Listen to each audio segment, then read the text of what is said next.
அறியாமை நீங்கணும் அப்படின்னா இறைவனை உள்ளத்தில் வச்சு வழிபடணும். சிவ சிந்தனையோட உறுதியாக நீங்கள் நின்றீங்கன்னா மனசில் தெளிவு பிறக்கும். தன்னை மயக்கி தீய வழியில் செல்ல தோன்ற இந்த பாசங்களை விட்டு ஒழிச்சா மட்டும்தான் தன்னை உணர முடியும்.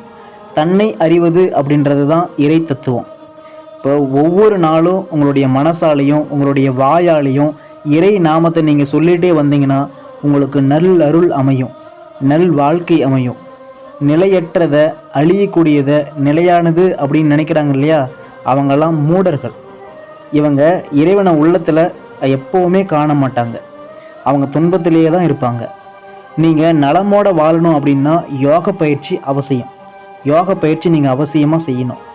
மனம் விரும்பி யோகம் நீங்கள் செஞ்சீங்கன்னா உண்மையான தவசீலராக நீங்கள் மாற முடியும். தவமும் உங்களுக்கு கூடிடுச்சுன்னா வானுலகத்தில் இருக்கிற தேவராக கூட உங்களால் ஆக முடியும்.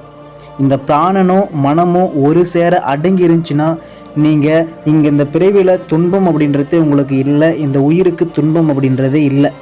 உங்களுடைய மனமும் உங்களுடைய உடலும் உங்களுடைய உயிரும் மூணும் ஒன்றோடு ஒன்று தொடர்புடையது.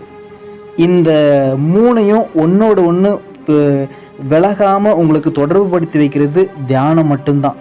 இந்த தியானம் அப்படின்றது நம்மளுடைய உடம்புக்கும் நம்மளுடைய மனசுக்கும் ஓய்வு தரும். தடுமாற்றமே இல்லாமல் உறுதியாக நின்று உங்களுடைய மனசை கீழ் நோக்கி செல்ல விடாமல் நீங்கள் தியானம் செஞ்சுட்டே வந்தீங்கன்னா வச்சுக்கோங்க, நீங்கள் ஒரு தவசீலராக மாறலாம். உங்களுக்கு உங்களுடைய ஆயுளும் நீட்டிக்கலாம், உங்களுடைய ஆயுளும் கூடும்.